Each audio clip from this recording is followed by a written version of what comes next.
Every morning at 7:12, Elias was there. Same spot, same gray coat, same old thermos held tightly in his hands. People at the bus stop knew him, but only in a shallow way people know something they pass every day. Some called him the quiet man. Others said he was a bit strange. But one little girl always saw him. Her name was Mia. She would arrive each morning with her oversized backpack, slow steps, and tired eyes that didn't quite match her age. Every day, she passed Elias, stopped for a moment, and waved. And every day, he waved back. No words, just presence. A routine neither of them ever broke. One morning, the rain fell hard and cold. The bus stop was crowded. Everyone pressed in, avoiding the weather. Mia arrived soaked, coughing slightly as she tried to catch her breath. Elias noticed immediately. For the first time, he spoke first. "Sit," he said gently. She did. He opened his thermos and handed it to her. "Drink." She hesitated, then obeyed. Warmth spread through her small body. "Thank you," she whispered. Elias nodded, but something in his eyes lingered longer than usual. Like worry, like recognition. From that day, Mia started getting weaker. At first, no one noticed.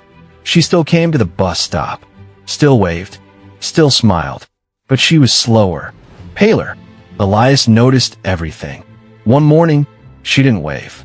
She just stood there, holding onto the pole to keep herself upright. That was the day he stopped pretending not to care. A few days later, a woman came to the bus stop. She looked exhausted, like she hadn't slept in weeks. "Are you Elias?" she asked. He nodded. Her hand shook as she spoke. "My daughter, Mia. She has a rare blood disorder. The doctor said she needs a very specific donor match."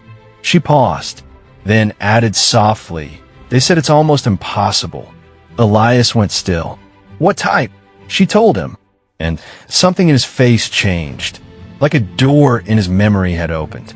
"I know," he said quietly. "I've been tested before." The woman frowned. "You have?" Elias nodded slowly. A long silence passed. Then he said something she didn't understand. She used to look like her. That night, Elias went to the hospital. Tests were rushed. Nurses moved quickly. The room felt too bright, too clean. Then the doctor came in. "You're a perfect match," he said in disbelief.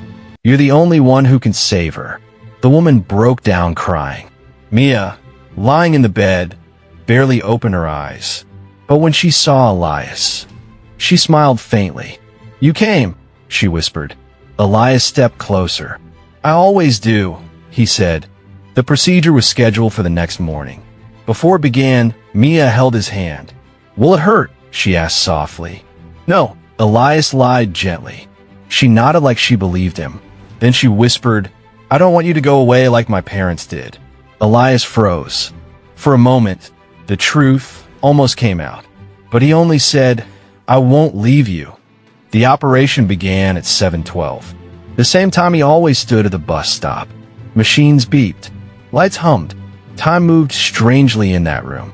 Everything depended on him, but Elias never woke up. His heart gave out during the procedure. Quietly, without warning. Not until the machines changed their sound. Mia survived. Because of him. Weeks later, Mia returned to the bus stop. 7:12, same place. She held a small thermos in her hands. Still warm. She stood where Elias used to stand. Not sitting this time. Standing. Like him. A bus came. Doors opened. People got on. She didn't move. "Are you getting on?" the driver asked. Mia shook her head. "I'm waiting." The doors closed. The bus left. And the stop went quiet again. An older nurse, passing by, slowed when she saw Mia standing there alone. She recognized her immediately. "You shouldn't be out here in the cold," she said gently. Mia didn't look away. "I'm waiting." The nurse hesitated, then stepped closer. "For who?" "For Elias." A long silence. Then the nurse sat beside her. "Did he ever tell you why he was always here?" Mia shook her head. The nurse took a slow breath. "Years ago, a little girl used to come to the same bus stop. Mia's fingers tightened around the thermos. She was very sick too. Needed the same rare match. Mia's voice was small. What happened to her? The nurse's eyes softened. She didn't make it. Silence. Elias was her father, the nurse said quietly. He came here every morning after she died. Same time, 7:12. A pause. He never missed a day. Mia's eyes filled slowly. Why didn't he tell me? The nurse looked at her. Then at the empty space beside them. Maybe, because this time, her voice faltered slightly. You didn't want to lose her again. The words settled heavily in the air. Then the nurse stood and walked away, leaving Mia alone. Mia stood there for a long time. Quiet. Still. She looked at the place where Elias used to stand.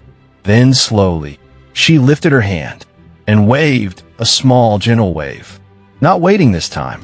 Not expecting. Her voice was soft, but steady. Thank you for staying. A tear slipped down her cheek. She didn't wipe it away. And for saving me. She opened the thermos. Steam rose into the cold air. She held it close to her chest. Like something precious. Like something that mattered. I'll wait sometimes, she whispered. A pause. But I'll go too. The wind moved through the empty space beside her. Quiet, but not as cold as before. And it's 7:12. Mia turned and walked forward.